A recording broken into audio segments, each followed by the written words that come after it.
You're watching BBN Tonight on your official UK sports station, LEX 18. Presented by Central Bank, the official bank of UK athletics. Welcome back. 7 Wildcats were invited to participate in this year's NFL Combine. Jamin Davis, Kelvin Joseph, Quentin Bohanna, Brandon Eccles, Drake Jackson, Landon Young, and Max Duffy. And then 4 additional Cats will join them for UK's Pro Day. That's AJ Rose, Phil Big Snack Hoskins, Jamar Boogie Watson, and 2019 senior TJ Carter. Yeah, their former coaches and teammates talked with us ahead of the big day. This year with 7 Combine invites, which is top 10 in the country, it says a lot about the player development and what we're doing, and taking those guys that, you know, whether they be a 2-star, 3-star, 4-star, it doesn't matter, whatever it is, you know, we're bringing them in here and we're getting them better and we're developing them, and that makes me proud. I remember when we first got here, and I don't know how long, I think you guys have been around, you know, people were taking shots because we were getting all these 4 or 5 stars. Like, oh, well, they ain't got nobody going to Combine. And I think, you know, I normally don't respond to like critics, but I was like, just wait till next year, because I knew. Now, don't get me wrong, we had like Bud, Sedarius, but we was only having like 2 guys to go to the Combine, guys getting drafted. But I knew from that 14 class on that when they became seniors and when they became, and that 15 class became seniors, that we would have guys going to the Combine. You know, I've talked to a lot of NFL, you know, personnel people, and they're excited about the group that we had, and that's just on defense. Not that, you know, we've got guys on offense that you know, are going to do a good job too there. So it's a testament to what Coach Stoops has done, you know, here in terms of the talent that we've been able to bring in. A testament to Coach Ed and Coach Hill and what they've done from a strength and development standpoint, and then the position coaches really developing these guys. That's like Christmas to me. Next to recruiting, when we have recruiting day, signing day. When I see these guys get to go change their lives and move on to making more money than me, I'm happy for them. Now they can pick up the tab, you know, when we go to dinner. So I'm excited about that. I think the top 2 that sort of stand out are Kelvin and Jamin, projected maybe going first, second round.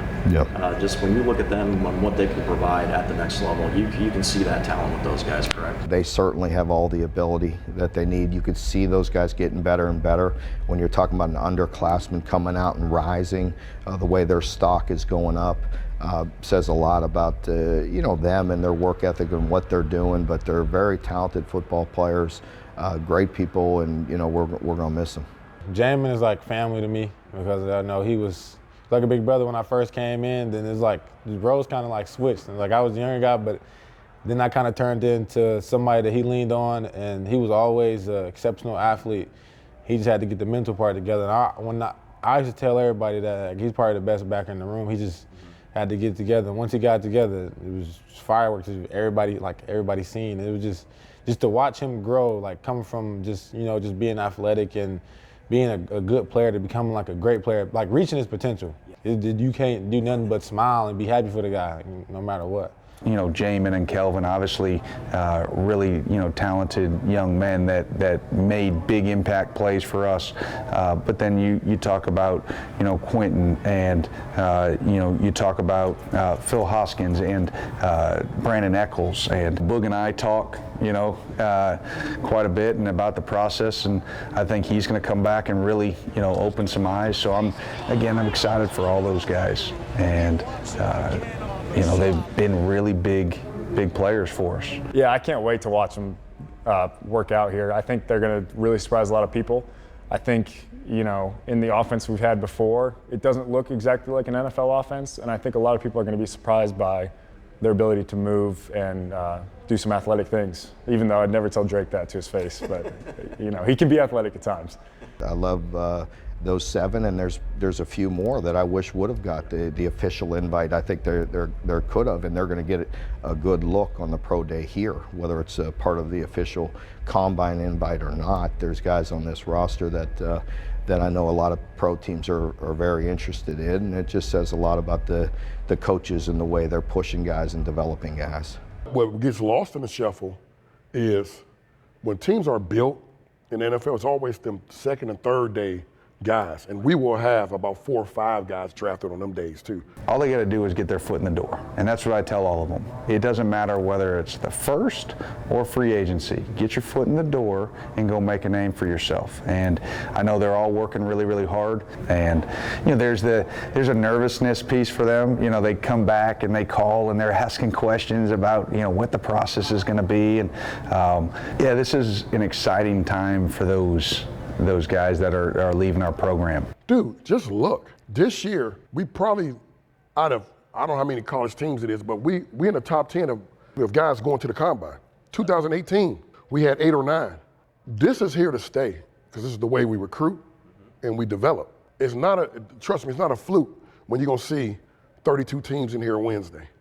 That's here to stay, because we always going to have some top guys.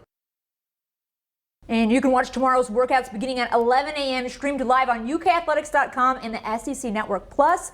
Players will participate in skills tests, including running and agility drills, bench press, position-specific drills, and the vertical jump. And then don't forget to tune in for our coverage of the event on tomorrow's edition of BBN Tonight. We'll have exclusive content, including interviews with the players hoping to live out their NFL dreams. Tune in at 7:30 right here on LEX 18. And, for me, Jamin Davis, the way he's climbing the draft boards, I mean, when you got Mel Kiper Jr. saying your name, big deal. Yeah, it's a huge deal, because maybe there was a coach or a general manager that didn't know your name, and now they're going to, and they're going to wonder what this is about. So That's it's really right. cool. And I think it's all cyclical too. Vince Marrow was talking about it's recruiting and development, and that's why they've been in the top 10 of having these guys at the combine. And then that will just encourage other players to come here when you see that. So he's got it going on. Yeah. Coming up next, we'll check in with Nick Mingione. The UK baseball coach and his Wildcats are off to a hot start. We're talking with him about that Auburn sweep next.